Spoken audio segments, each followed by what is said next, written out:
School is supposed to be a pleasant space for us to study and not make us afraid to learn. But have you ever wake up to the sound of your alarm blaring in your ear, knowing you are about to embark on a full day's worth of classes?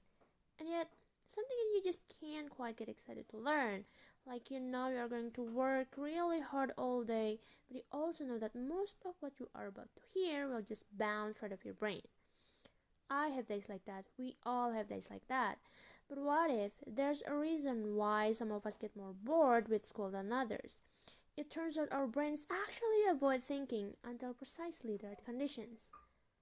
Contrary to popular belief, it's kind of hassle of our brains to actually think when it comes to stuff we don't like. Because the brain was created for just that, avoiding thought. Because it takes a lot of effort to think, and it's sometimes a slow and painful process to delve into issues we find too weird or too uncomfortable. So what if the reason of why we get bored or even hate school is because there's something wrong with our system of education? But what is it? Hi, my name is Fadla from 8th Garut High School, and today I will be talking about the issues of education system that make students hate school. So the first issue that we found in our education system is no room for passions and interests. We have an extremely standardized system where each child must learn the same thing at the same time and in the same way as everyone else. This doesn't respect the basic fact of being human, that each of us is different and unique in our own way. We all have different passion and interest. But do the schools of today help us find and develop our passions? There seems to be no room in the current education system for the most important question in our life. What am I good at? What do I want to do? How do I fit into this world? The system doesn't seem to care. And the second issue is no room for such differences. Each of us is also different in how we learn and how much time we take to learn something. But the system has no room for such differences. So if you are a bit slow in learning something, you are considered a failure when all you needed was a bit more time to catch up.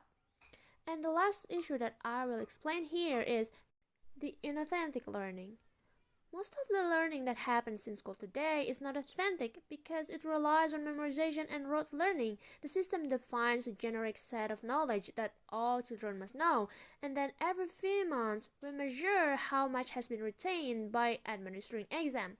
The students are going through endless hours of tuition, staying up all night memorizing useless facts that they will forget very soon. We all know that this such learning is not authentic because most of it is gone the day after the exam. We were sent to school to prepare for the modern world, which is changing very fast. But ironically, our school haven't changed much for hundreds of years. So our system of education has become outdated and ineffective. So if we want to prepare for the modern world, if we want to be effective and engaging, then there's no doubt that we need to fundamentally change our system of education. My name is Fadhilatul Thank you very much for your attention and have a nice day.